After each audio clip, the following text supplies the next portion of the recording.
Hello, this is Matt. Welcome back to the War Table.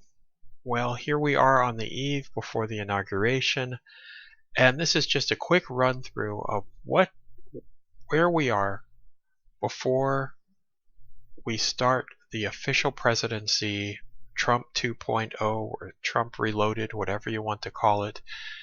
What's the score right now from the election day to the day before the inauguration? So right away we've got MAGA in front we have MAGA in front, we have the Republicans and just the general right 1 point behind. The Democrats are in the negative territory, but it has changed a lot in their favor in the last 30 days. So that's something to watch. I have no doubt that the left is going to get back above zero within a short amount of time. It's obvious that they have been recovering from the loss, but that they have not been sleeping. They have been working to affect some of the stuff that we have that we're going to see in the next few moments. The independent voters, not much has happened there. They've got 3 points. So since the last update, Democrats have moved up 4. The right has moved up 5, MAGA has moved up 9, and we'll get to that as well. Independent voters 1. So let's get down and take a look at what we've got here. So we start off with the Republicans, and since the last update, one thing has really changed, and that is the LA fires. Now this was a big win for the Republicans. There's no way around that. Not another way to look at it. Republicans have been talking for almost a decade about how poorly run, how poorly managed Democratic governance is within cities, within several major cities. Los Angeles is definitely one of them. And so to have this fire break out in Los Angeles and have the level of incompetence that was demonstrated to the entire country is a huge win for the Republicans. That's definitely 3 points because of the magnitude of it. It is something that will probably happen once in a lifetime, but 10,000 residences destroyed because LA forgot to bring the one thing that really helps to fight fires: water. So not much more to say about that. All around sad, but it's 3 points for the Republicans. We move down here to the Democrats, and since the last update, we have the LA fires as well. They lose 3 points. This could have been a 3-point gain for the Democrats if it had just been managed better than it was, but it wasn't. The big wins for the Democrats, for the left in general, this time around have to do with technology. So we have 2 things that happened, oddly enough, on the same day, on January the 15th. OpenAI partnered with the news organization Axios to expand Axios into 4 new cities. And what we can see here is the movement of OpenAI is going to provide funding directly to Axios. We don't know how much, but they have said it is substantial. Axios, the head of Axios, says it is substantial. What is that going to mean to the left? Well, I mean, it means a lot. And before I get to that, I'm going to skip down to the Google partnership announced on the same day, which is with the Associated Press.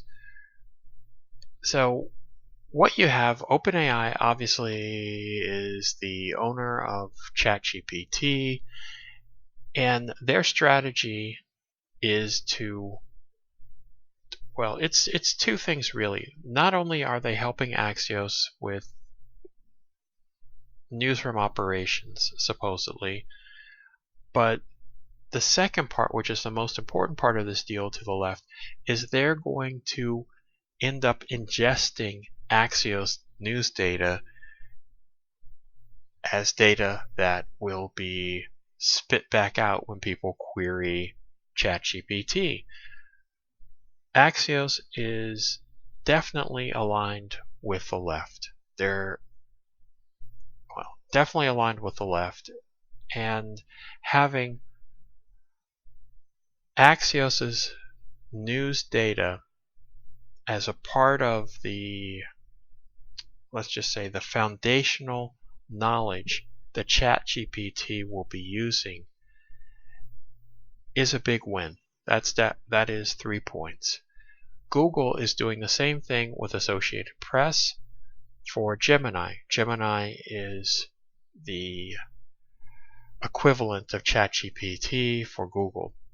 Google is unquestionably very large in its reach, and the Gemini tool that it has integrated into its system is going to use AP data, and AP again is a very left-leaning media source. Now both of these on their own wouldn't mean so much, but this has been a real problem area for the left, which is reaching people who are under the age of 60. And when you are really trying to ensure that your party has a future, people over 60, they're not the future of anything. They do show up to vote, and that's great, but the left has not been able to be successful through social media at reaching a younger demographic. Everything they do skews older, and it skews, let's just say it skews older, over 60, over 50, but definitely over 60. So ChatGPT through OpenAI, Google's Gemini, these have tremendous reach and are going to touch everybody. And these partnerships are something that are going to pay off over the long term. You might not notice it, but as it's establishing that knowledge base that's going to be propagated through the years, again, big win. So we got 6 points altogether right there. And then OpenAI adding BlackRock board member. This happened one day after OpenAI's decision. This is consistent with them, let's say, going left. They can say that they're going to be neutral, but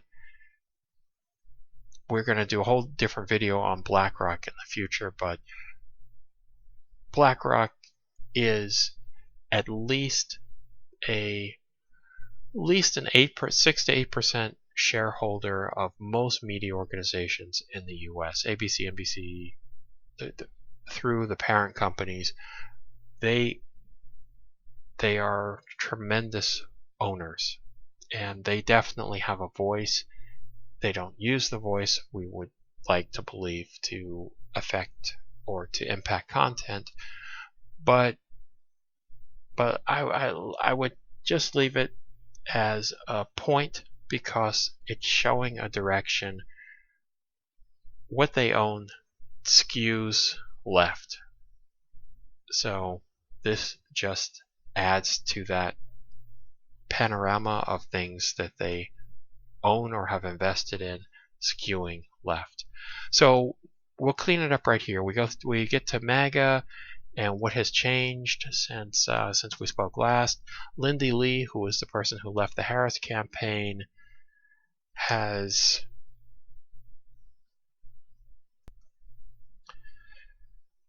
gone even further and is now fundraising for Trump or fundraising for the right. She is the person who was very public about disclosing that the Harris campaign was not transparent about where the money went that she had raised for the campaign, and there really was just zero transparency, and this was very problematic for her as well as the people who other fundraisers, but the people who she had raised funds from. Anyway, 2 points. She switched sides, and she matters because she is one of the most negative people when it comes to the left. So how that happened, I have no idea, but it does matter. Meta removing fact-checking from their platforms definitely matters. Instagram, again, it skews demographically very young, and young people vote. And this is probably was a very definitive factor in the last elections, and who's to say it's not going to be a definitive factor in elections to come. And that was with the fact-checking. So without the fact-checking, it's a win for the right. Not only with that, but with Facebook. Facebook's reach is immense. They're across all demographics. So you have 3 for Facebook and you've got 3 for Instagram. The Israel peace negotiations, that's only a point because at the end of the day, everybody knows they'll be fighting again. They'll probably never get to phase 2. It looks good for the inauguration. It does, to have the people come home. The hostages returned on the day before the inauguration, but it's a bit of window dressing, but it's helpful. Getting down to the independents, the LA fires, there'll be a difference in voters and turnout for the Democrats in the next election, whenever that is. Whether there's a recall election, who knows? But probably it would be more towards, there would be a change towards independents rather than for voting for Republicans from the mentality that's in California or Los Angeles. Anyhow, there we go. That's a wrap. That sums up everything from the election until the inauguration. We'll just wait and see what happens. All right. Have a wonderful inauguration, no matter what side you're on. And just remember, one day this war is going to end. All right. Take care.